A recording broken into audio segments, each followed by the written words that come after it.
Hello folks, welcome back to my first video in absolutely ages again, and this time I'm heading up for a couple of nights actually.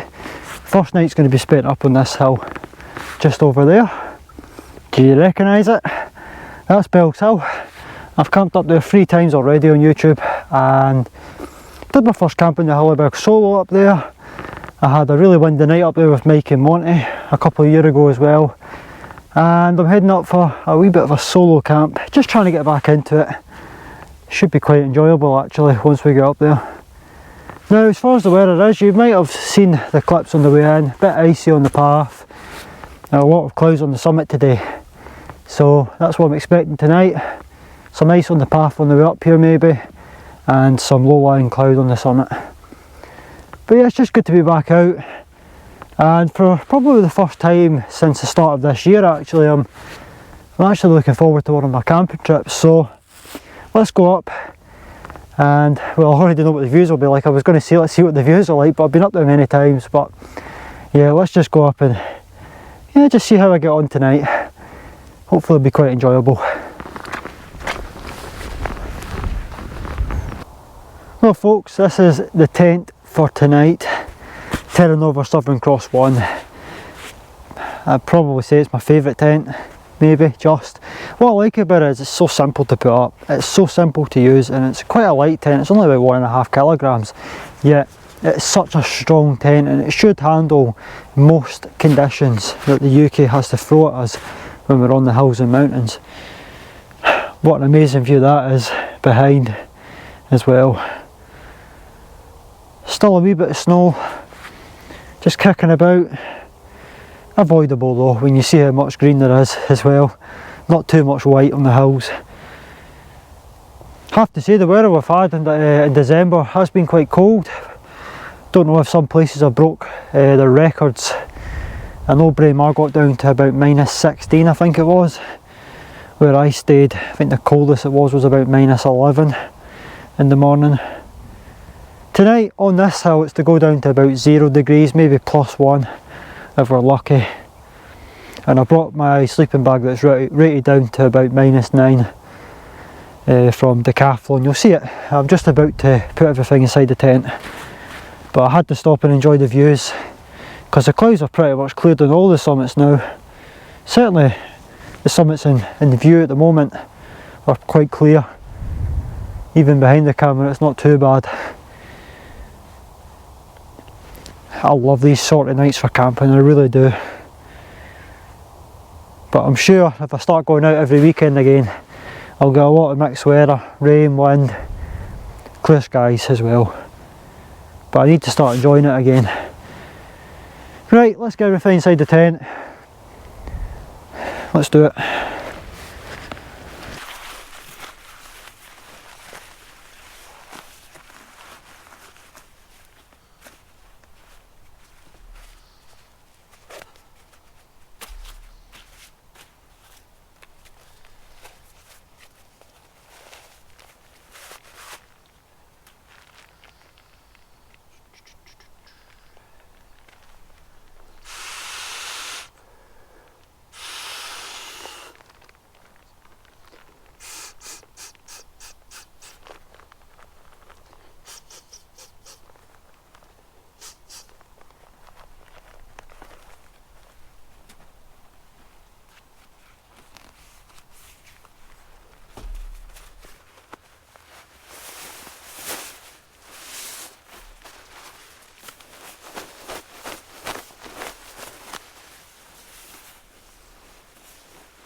Alright folks, so I've got a new product to show you that I bought with my own money because I want to keep it permanently.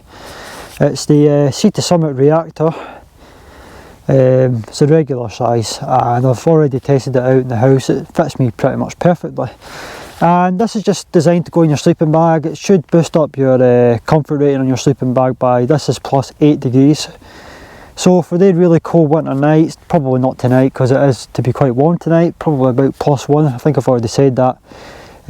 But I done a trip about 2 weeks ago near a Monroe called Ben Helm. I actually climbed Ben Helm, but I climbed Ben Helm as a day trip. I camped next to a loch near the car, just so I was there first thing in the morning, and everything was completely frozen and it was absolutely Baltic. And I was kind of cold in my sleeping bag. I had the Rab Ascent 900, not the bag I have tonight, that's rated down to -9. The Rab Ascent's -18, and I think it went to probably -6 or -7 that night, and I really struggled, and I thought, what can I do to make my nights a wee bit warmer? So what I've decided to do is start taking these again. You can stick these underneath your sleeping bag. I actually cut one up and use it to kneel on outside and to sit on to keep me off the cold ground and to stop my knees getting wet. But I've took them again. I've bought this to put inside my sleeping bag, and I've also got a wee hand warmer which I actually used that night. And the good thing about my sleeping bag that I've got tonight is it's got a nice pocket, and I'm going to put my hand warmer in that pocket, and that should just keep me a wee bit warmer. I've also got a fleece which has a pocket kind of chest level, so I could maybe put the hand warmer in there tonight, and that should keep me warm as well should I get cold. It's an emergency. But yeah, I'm just trying to think, you know, what can I do? I've also got a bivy bag on order, just a lightweight one which goes over your sleeping bag to stop it getting wet, but that should also keep me warm as well. So yeah, I'm going to get this out there now and get it in its sleeping bag, and hopefully I'll have a warmer night tonight. I should anyway, because it's to be warmer tonight like I just said. Alright folks, so it's about 2:30 and that's me all good to go for tonight. Another evening, another fine evening spent up on this hill. But I thought I'd go for a little walk and talk, you could say. I think later on tonight I'll maybe sit in the tent and just talk to you all about next year and this year and what I've been up to. I've got to say, it's good being out. For once I'm actually enjoying filming my trips. Every time I review my clips, everything seems to be fine, which is great. But this is the views, current scenes as the clouds start coming over the hill. Some nice scenery, like really nice. Tents there and the summit. I always try and keep away from the summit where possible now. Nothing worse when you get up at a summit and someone's pitched on top of the cairn. I've done it in the past, but I try to avoid it now. But yeah, this is really nice scenery, it's got to be said, for such a small hill. I always feel that whenever you're looking at the hills in the distance here, Scald Law and Kennethy, that's the two highest. From this angle, they look really big. But the reality is they're less than 200 metres higher than this. So this is 400, both of them are in the 570 metre area. I think Scald Law's 580, or just thereabout anyway. And like I said earlier, there's a wee bit of snow on them, but you should be able to avoid that. Hopefully the camera's picking it up, all the snow that's left. It's just a beautiful hill this, plenty of places to stick a tent up, as you can see. There you go folks, absolutely no movement on the tent, no wind at all, and if it stays like that it'll be a really nice evening and a good sleep hopefully, with no noise. I have got earplugs and earphones just in case, so I can block out the wind. But there's a view further north, up to the Munros and Corbetts. Every single Munro and Corbett that you would typically see from here is all in view, not a cloud to be seen up north. Now I've got to say, now that I've seen up north, and I've seen all the Munros and Corbetts, I'm starting to wish I was up there. You know, there'll be a wee bit more snow at this time of the year up there. There has been a lot of snow to be fair in the last week, so I would expect it to be kind of deep in places, but you know what, this is my first camp in 3 months, so I'm just happy to be out camping, you know. It's a hill I'm very familiar with, and this is where it all started, the Pentlands, so I do have a lot of respect for it. It's not my first choice now the penguins. I wouldn't come here, you know, very often in comparison to a few years ago when I was new. But these are really beginner friendly hills. They're not too high. Yeah, okay, treat them with respect. I was up Knefe Hill, which is that one over there. Might point it out. I don't know. I don't have a screen to tell me where I'm pointing, but I was up Knefe Hill anyway. I think 4 weeks ago, or just under 4 weeks ago, and the wind speeds were 75 miles per hour. I recorded it, and it's the highest I've ever measured on a hill. And unfortunately, a group of 3 were holding hands, and they all fell over. Just trying to stay upright basically. And yeah, I have been on the hills in the cloud as well. They're not too difficult to navigate, but you could still go wrong. So just treat them with a bit of respect. And yeah, if you're new to camping and you live near the Pentlands, I would highly recommend it. There's also reservoirs, just treat them with respect. I've seen a lot of dirty camping down there, Harlaw and Bonnerley especially. But yeah, I really like the Pentland Hills. And I'll still make the effort to come here every once in a while, but up north, especially next summer, it's where I'll be mostly. Alright folks, so it's about 3:45 and sunset is going on just about now. It's the only thing about this time of the year, the sun goes down too quickly. Just trying to find stuff to do on the hills at this time of the year. If you're into your night photography and you've got a clear night, then bingo, that's what you could do. Take some photos of the stars, but it's not so. I used to do it actually with the GoPro, but I kind of stopped doing it. I might have a go at it again tonight. Might watch a bit of Stephen Reed. Sure, he's got some good videos taking photos and stuff like that, so I might watch him later on. Now what I might do actually is I might go for a wee walk, might head up Harbour Hill. You get a good view over Edinburgh from that hill. Then you've got the Bonnerley Reservoir just below as well, which is nice. But yeah, not long until, when you actually think about it, it really isn't that long until March and April. It'll come before you know it.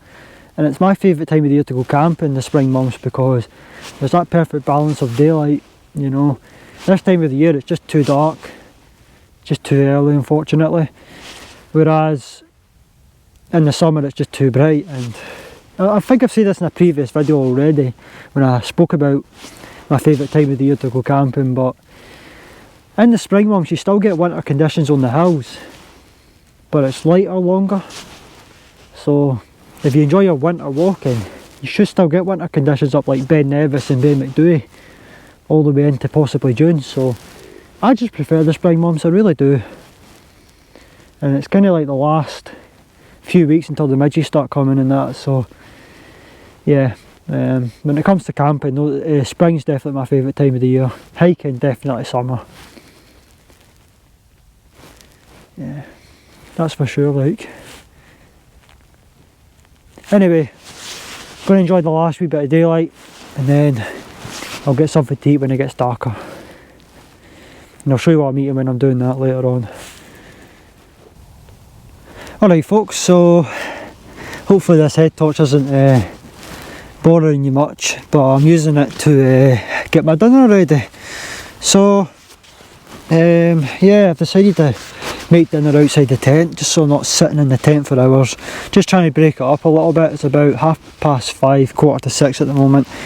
I wanted my dinner to be kind of later on. I usually have it about 4 in the winter, just as it's starting to get dark, but I just wanted to break up the evening.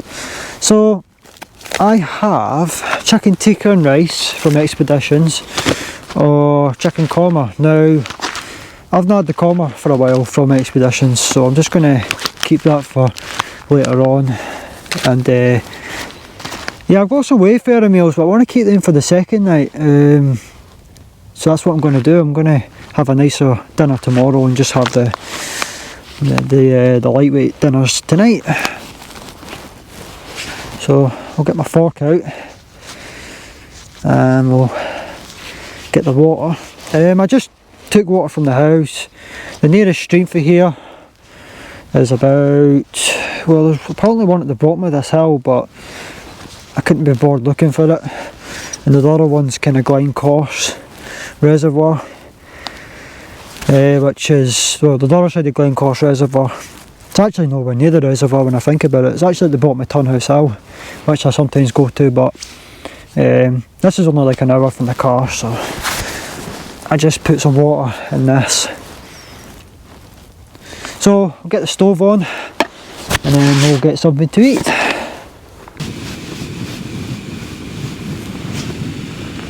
Alright, calm down. Oh, for fuck this up, haven't I?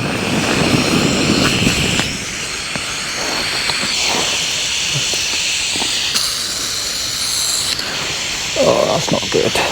That really isn't good. Well, that's one way to break your stove.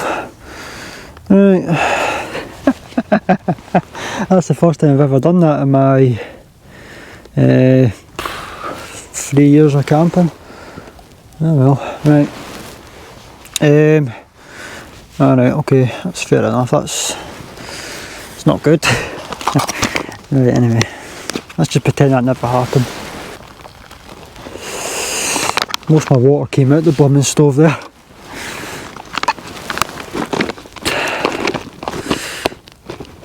I'll try my best to make sure that doesn't happen again, but you know, I'll need to make sure my stove's okay. So if I've broke that, then that's pretty much night 2 at the window. Nah, well, just need to see,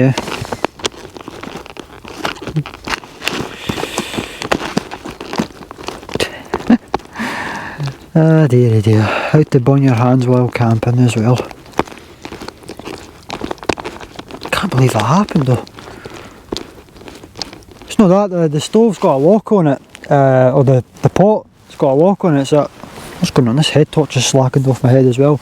But no, the actual pot's got a locking thing on it, and I was trying to unscrew it, and it just, all the water was pouring all over my hands, Damn it. It's disappointing, like. Hope I've not damaged my stove. I don't know. I'll find out.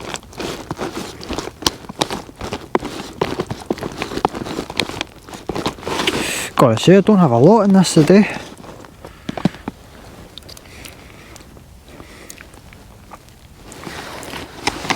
I have to say though, the comber's quite a nice meal. I think I've said already, I've not had the chicken comber and rice for quite some time.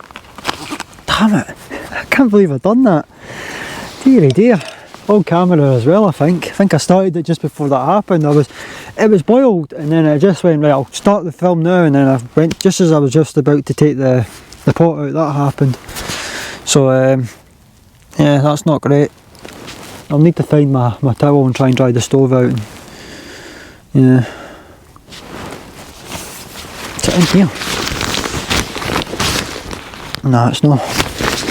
Where's my towel about? That'll be somewhere. I have to say though, it's been a good night apart from that. I'm glad I wasn't in the tent now. That would have been fun. Well folks, it's about 8:30 now, and you might hear we've got a wee bit of rain hitting the fly sheet. That wasn't forecast, but I've checked the rainfall radar and it's not going to last any more than 10 minutes. I've checked the forecast for tomorrow and it's changed to heavy rain in the morning, which I don't want. I don't want a wet tent, or a soaking wet tent, because like I said, I'm planning on doing 2 nights, but that might change. We'll see. But I've still got quite a lot of juice to drink. I've got a Tango, which was for tonight, and I've also got a Dr Pepper. So I need to, well, I don't need to drink them, but it's probably not a bad idea of at least have one tonight. But yeah, overall guys, it's been quite an enjoyable night. I've really enjoyed myself. I hope you've enjoyed listening to me talking about how enjoyable this camp has been. And yeah, it's just good to be back up Bells Hill again. Another camp up here. I know what I'm getting when I come up here. Good views and a nice flat summit. So yeah, I think this is going to be quite a good score out of 10, because I actually spent about maybe 15-20 minutes just standing, just when it got dark, kind of towards the north side of the hill, looking down towards the east towards Ingolstadt where the Edinburgh airport is, and I was watching all the planes landing and I thought this is actually really good. So yeah, the Pentlands might not be as interesting as the Munros, but I really enjoy the city views over Edinburgh from the hills nearer the east. I have to say that rain is getting a wee bit heavier. Anyway, I'm going to wrap the video up for tonight. I don't expect this rain to come to anything. If it does, I might film a wee bit of it, but yeah, I'll see you guys all in the morning. Thanks for watching so far. Right, good night.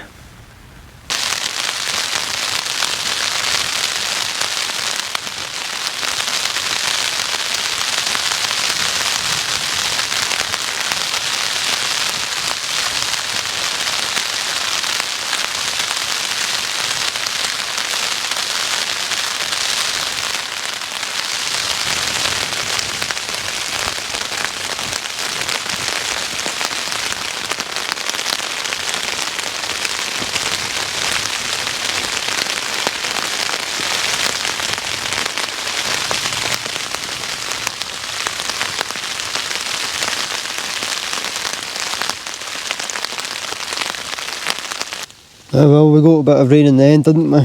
I wasn't sure if it would come in, but yeah, that's the tent absolutely soaked now. Condensation and rain.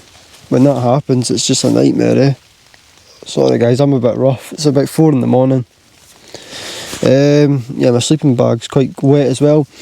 I bought a bivvy bag, you know, one of those lightweight bivvy bags to go over my sleeping bag.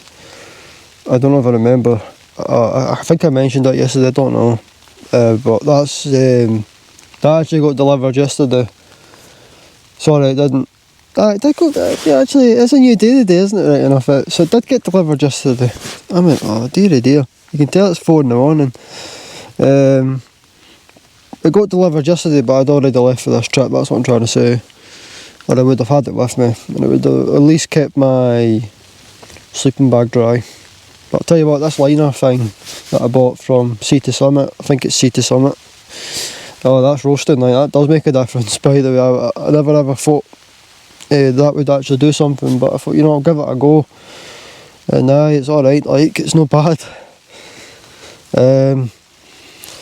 Anyway, I am quite rough, so I'm gonna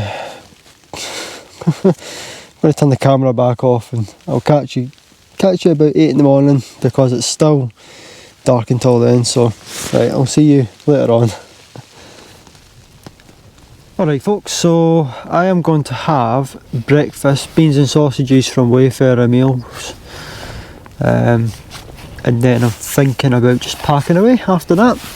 Have to say, it's been a really enjoyable camp. Here's hoping I don't spill water all over the place. That would have been fun if that was daylight yesterday after what happened with the stove yesterday, but yeah, I'm hoping actually it lights up okay given how cold it is. Runny nose again, that's just part of winter camping with me. Every time my nose used to run, I would start the video again, but you know what, who cares. Right, okay. Did I tell you this is frozen? Really?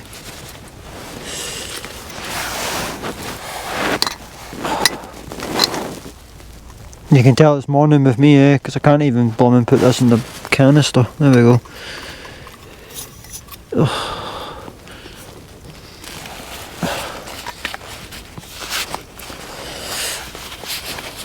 Come on, there we go.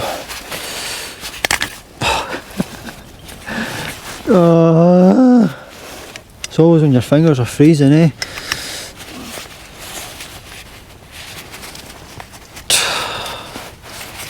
This is why, there we go. I was going to say, this is why I don't cook proper food, because I'm an absolute murder at it. Right, I'll pour the water in the stove this time, and then I'll light the stove.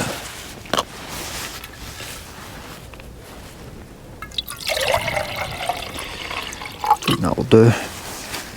Try not to set the place on fire this time, guys. Try not to set the place on fire.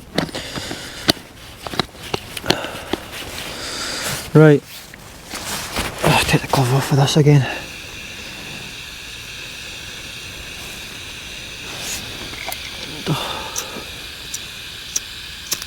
Oh, come on. Oh.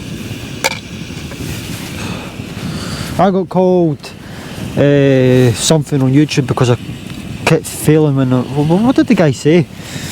I can't remember. He called me incompetent because I couldn't light my stove. I kept doing what I just did then, the stove wouldn't bloody light. I was like, alright, no worries mate, no worries. Well folks, the wind's certainly starting to pick up a wee bit. It's not really that bad to be fair, but the tent's definitely moving in comparison to yesterday. But yeah, that's me, packed up, everything in the backpack with the exception of a couple of things and the tent, which I will put in once I get the tent in anyway. So yeah, going to be heading off the hill probably in the next 20 minutes once I get the tent down. At least the clouds are starting to clear, but they kind of come and go. I think the next cloud's starting to come in now. So yeah, going to get the tent down and I'll catch you once I do that, and we'll give this place a score out of 10. Well folks, that's me heading off the hill, finally. And it's that time of the trip where it's time to give the location that all important rating out of 10 for wild camping, that is. And Bell's Hill's always been one of my favourites in the Pentlands, which is why I've chosen it for this camp. Just trying to get back into wild camping again. And I've always really enjoyed the views. I've always found it fairly flat up there for camping. It is quite low on the grass, quite lumpy, but you will find flat spots like I managed to do again. So I'm going to give this like a 7.2 out of 10, which in my category system, which you'll see in the description if you want to check that out, that puts it into the good category. So it's pretty good for wild camping. You'll get good views, and yeah, you'll just enjoy your trip away if you pick this hill if you ever come to the Pentlands. I think Steve from Steve's Wild Camping, who's down from England, enjoyed his trip up here. With me and Robin were up there just about, what, a year and a half ago. And it does offer some great views over to the higher peaks, kind of further south or west, depending on which way you're looking. And it is about a 400 metre peak this, so it's quite low, but like I said, it does offer some good views. So anyway guys, I'm going to wrap the video up here as well. So I hope you guys have enjoyed it, and make sure to give me a like if you did, possibly subscribe to the channel, and that's about it. So I'm going to find my way off this hill now. Need to find a path. I kind of came off it to do this video away from the wind. But yeah, until my next trip, take care.